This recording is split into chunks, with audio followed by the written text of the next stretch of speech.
Hey everyone, we are back at Disneyland Resort and today we are doing something extra special.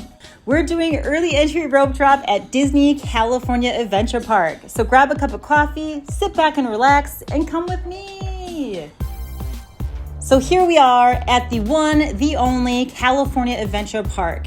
Yes, this may have some similar vibes as Hollywood Studios at Walt Disney World, but don't get it twisted. This park is one of a kind. It's 7:27 a.m. It's Friday, July 5th with clear blue skies, and it's going to be a hot one today. So I'm staying on Disney property. This allows Disney hotel guests to experience select rides and attractions without any wait times or with very low wait times, and more on what rides are open for early entry later. But let's break down early entry right now. The three Disney hotels at Disneyland Resort are Disney's Grand Californian Hotel and Spa, Disneyland Hotel, and Pixar Place Hotel. And I'll get into more details on these hotels and how to choose what's right for you later, but let's dive into early entry. So when you enter from the main gate through the Esplanade, they usually start letting everyone in around 7:20 a.m. Anyone with a ticket can enter the park at 7:20 a.m. to line up for rope drop. However, if you don't have early entry, you won't actually be able to go past the rope drop area until 8 a.m. when the park officially opens. I'm working on a separate general rope drop 101 video, which will explain all the essentials for rope drop at California Adventure, so keep an eye out for that. Early entry hotel guests will need to veer left down Buena Vista Street, and you will see signs for early entry hotel guests to swipe in or show your digital room reservation, and it's a really quick process. And right at 7:30 a.m., they let all hotel guests through to enjoy the entire park. So California Adventure has 7 rides open for early entry. Guardians of the Galaxy Mission Breakout, Incredicoaster, The Little Mermaid, Ariel's Undersea Adventure, Mater's Junkyard Jamboree, Monsters Inc., Mike and Sully to the Rescue, Soarin' Around the World, and Web Slingers, A Spider-Man Adventure. So since I arrived and got in line at 7:27 a.m., I wasn't right in front of the crowd, and if I lined up in Hollywoodland next to Award Winners and Mickey's PhilharMagic, that's where you can enter for Guardians of the Galaxy and Monsters Inc. Since that line seemed to only have 20 or so people in it, you would definitely be on the first ride or two of the day for sure. So that would be a great choice for your first rope drop option. I'm talking about Guardians of the Galaxy, but also Monsters Inc. But Guardians of the Galaxy is definitely in more high demand. If you lined up towards Grizzly Peak, you could get on Soarin'. Although I would save Soarin' for 7:59 a.m. and allocate this precious early entry time to other attractions. And I say this because even though there's no line, assuming you were the very first in line, and then if you don't get on the first run or two, it will be about 10 to 15 minutes until you can get on because you have to wait for the other shows to end. So you don't want to waste 10 to 15 minutes in line for early entry. It's just not the best usage of this precious 30 minutes. So I would say if you want to do Soarin', great, hop on at 7:59 a.m. and you won't waste any of your precious morning rope drop hours. And then if you continue down this way with me, you can make a left and go to Avengers Campus to get on Web Slingers or Guardians. I think the best way to get on Guardians is still lining up by Award Winners and Mickey's PhilharMagic. I think that's the fastest route compared to going through Avengers Campus on the other end. But that is the fastest way to get to Web Slingers if you want to do that. If you continue further down, you can head into Cars Land and get on Mater's Junkyard Jamboree, and then get in line for Radiator Springs Racers, which actually doesn't open till 8 a.m. So although I'm normally not into using early entry time to wait for a line at 8 a.m., Radiator Springs Racers is worth it since you won't likely see 45 minutes or less for the rest of the day. From my understanding, it doesn't break down as often as a ride like Rise of the Resistance, so just know it's still a risk. It could be broken down before it starts, but it's less likely. So if this is the priority for you, wait in line for Radiator Springs Racer.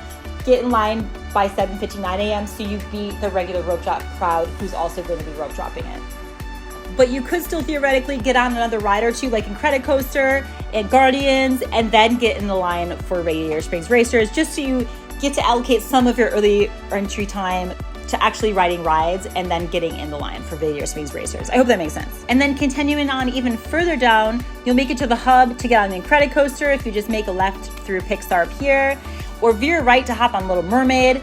I wouldn't recommend allocating your time to ride Little Mermaid during the early entry or regular rope drop, as this wait is generally a walk-on until at least 10 a.m. or later, so save the Little Mermaid as a filler ride for later in the morning. Okay, so I am just obsessed with seeing the park empty like this. It's really neat because there's not really any other time you can see it like this. It feels like it's our own magical morning, and I just love walking around here. It feels so good, and I never want to leave. This is a great time to take some pictures or clearly to get on rides, but if you just get a couple moments just to walk around and take it all in without any of the crowds, it's a really special moment. So let's talk more about early entry. Early entry at Disneyland Park is every Tuesday, Thursday, and Saturday. Early entry at Disneyland California Park is every Monday, Wednesday, Friday, and Sunday. This means you will need to coordinate your starting park reservation with the day of the week each park offers for early entry. If you have one park per day, just schedule that park for that day. And if you have a park hopper, make sure your starting park is at the right early entry park. And something neat to note, it's actually kind of cool to rope drop at the park that isn't offering early entry, because then everyone has an actual fair shot at rope drop, which I think is great. But I wouldn't recommend to do that if you're actually staying on Disney property, because you want to use your benefit of staying on Disney property. But if you're not staying on Disney property, I'd recommend trying to rope drop a park that doesn't have early entry offer that day. But that's not what we're talking about. That's for another video. So unlike Disneyland early entry ride options, California Adventure is pretty even down the board, meaning there are a handful of great options to choose from since the whole park is open. The top rides to prioritize are Guardians of the Galaxy, Web Slingers, Incredicoaster, Soarin, Monsters Inc., Mater's, and Little Mermaid in that order. That's just my order of what I think is the most important to prioritize based on the wait times later in the morning. So listen, I'm not making this video to tell you what to ride and in what order, but these are just some tips and things you should know to help you make the most educated decision, since the 30 minutes are precious and you really don't want to dilly-dally and waste time deciding what you want to do once you're there. You really want to have this decision made before you go in. And then just keep note that something may be broken down, something might not be open right at 7:30, so you always have to have a plan B. Something else to keep in mind, there aren't a lot of food or drink options open, but you really shouldn't waste 1 minute on buying anything until at least 8:30 a.m. anyways.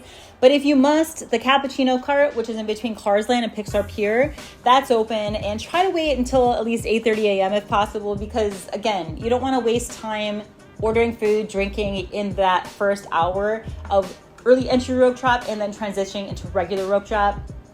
Try your best not to do it. And then speaking on that, also if possible, use the bathroom before you enter the park. So between 7:20 a.m. and 8:30 a.m., you don't need to waste time using the bathroom. Just trust me on this, just plan ahead and you'll have the best early entry and regular rope drop morning. Okay, so you have your early entry rope drop plan ready to go with your first 3 to 4 rides you are prioritizing. You know to enter the park at 7:20 a.m. to be ready for early entry rope drop. You've used the bathroom and you've already had coffees and snacks, so you've brought them with you, so you don't need to make any additional stops. Congratulations, you're all set for a successful rope drop.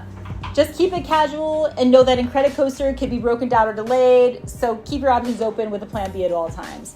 Let's discuss early entry transition to regular rope drop. So, Radiator Springs Racers.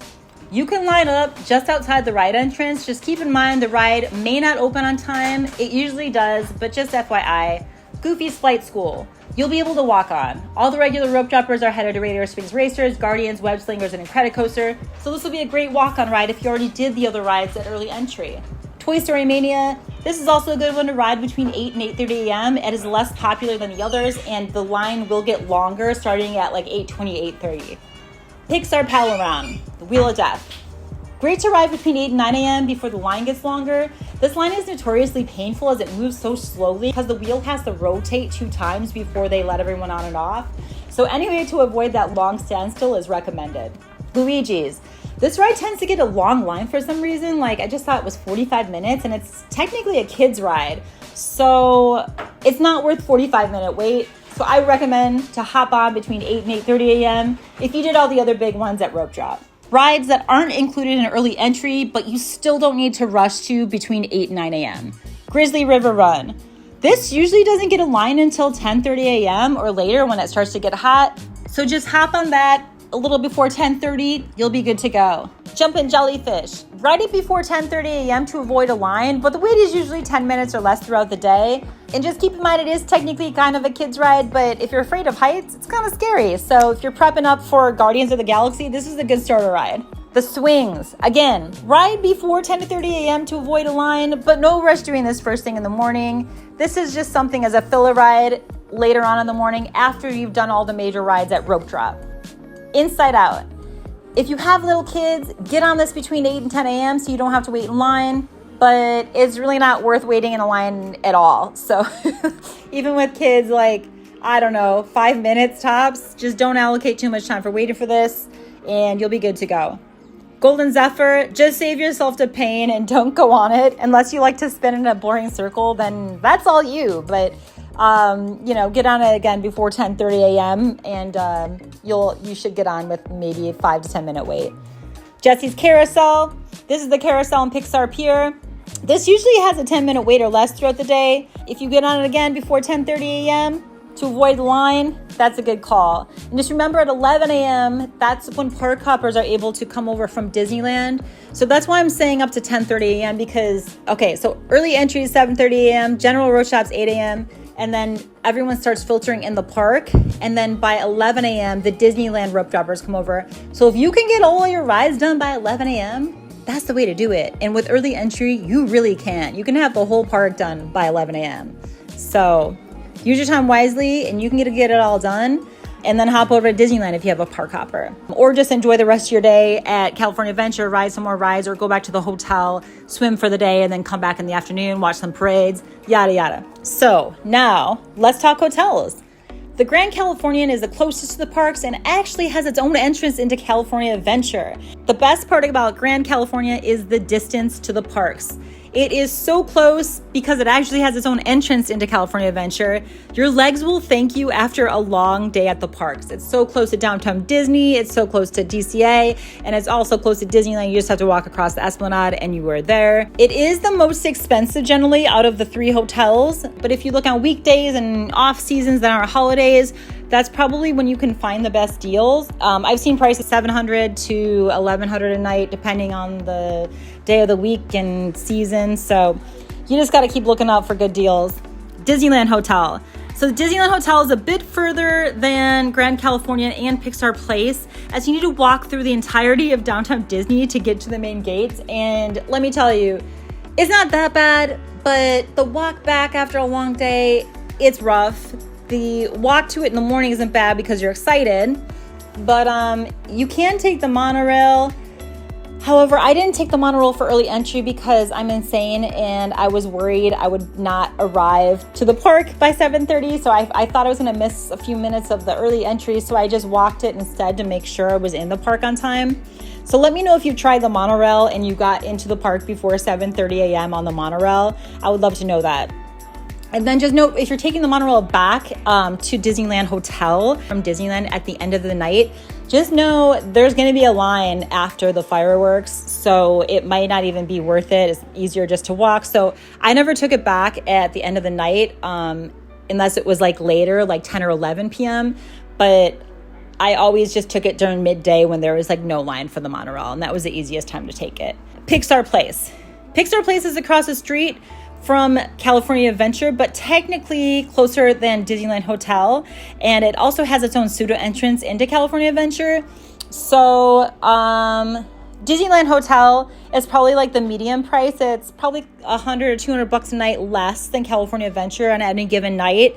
And then Pixar Place is about the same pricing as Disneyland Hotel, maybe a little more than Disneyland Hotel, but still more affordable than Grand Californian. You know, I've seen prices anywhere from $400 to like $1,000 for each Disneyland Hotel and Pixar Place. Grand California, I've seen upwards of $1,000 a night. So you just have to look, keep your eyes out, and look for the deals. So we stayed at Disneyland Hotel. I was with my husband and 2 5-year-old twin boys. So it did feel like a bit of a hike each time going back and forth between the hotel and the park, but it was also nice to get extra steps in. I still felt like I was in that Disney bubble, as I call it, but not so much as staying at the Grand California would have given me that Disney bubble feel. It's the way I feel when I'm at Walt Disney World. I feel like I'm in a bubble at Walt Disney World and I love it so much. And Disneyland has a different vibe. It doesn't have that bubble feel so much, but Grand California gives me that complete bubble feel.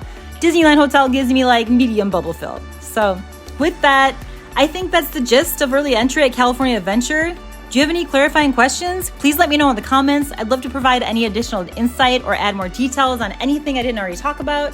Thanks so much for joining me, and I hope to see you in the parks and in the comment section. Thank you. Talk to you soon.